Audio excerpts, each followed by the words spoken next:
अस्सलाम वालेकुम नाज़रीन।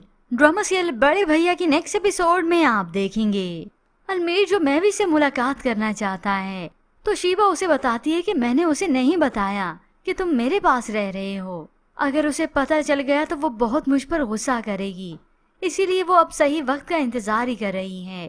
तो अलमीर भी इस बात को तस्लीम करता है कि हमने उनके साथ बहुत ज्यादतियाँ की हैं।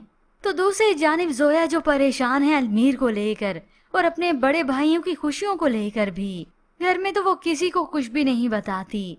इधर कबीर जो फरी को तसल्ली दे रहा है और खुद को भी कहीं ना कहीं, मैं हिम्मत नहीं हारूंगा चाहे वो जितना भी गुस्सा करे।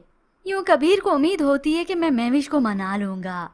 इस बात का जिक्र तो फरी भी करती है कि महविश ने बहुत तकलीफें देखी हैं, पहले आपकी वजह से, फिर मेरी, और फिर बाद में वानिया भाभी की वजह से। उसका गुस्सा होना बजा है। ऐसे में जोया आए तो उसी वक्त बेहोश होने लगी। कबीर और सभी ये देखकर परेशान हो जाते हैं।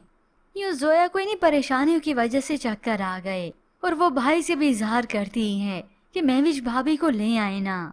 तो कबीर और परेशान होता है। अलमीर का तो वो बता भी नहीं सकती। इधर शीबा जो बात करती है महविश से कि अलमीर उससे मिलना चाहता है, तो महविश साफ इनकार कर देती है कि उस घर के किसी फर्द से नहीं मिलना, क्योंकि सीरा तो वहीं पे ही जाकर मिलता है। जबकि दूसरी जानिब ये वानिया प्लानिंग करना इसने नहीं छोड़ी। उससे तो बर्दाश्त नहीं हो रहा कि ये महविश फिर से मालकिन बन जाएगी और सारी जायदाद इसी की होगी, क्योंकि बेटे की माँ जो है, तो अब वो सोच चुकी है कि जब यहाँ पर आ जाएगी तो वो बच्चे को नुकसान पहुँचाएगी, उसे किडनैप करवाएगी। तो दूसरी जानिब शोएब जो कि ड्रामे करता नहीं थक रहा, उसकी बेटी पर जब किसी ने गलत नीयत रखी तो उसके दिल में जाकर हाथ पड़ता है। एकदम से डर गया। ये तो मैं अपनी बेटी के साथ था, अगर ना होता तो न जाने क्या हो जाता। हो सकता है शोएब को भी अकल आ जाए और वो सीधा हो जाए।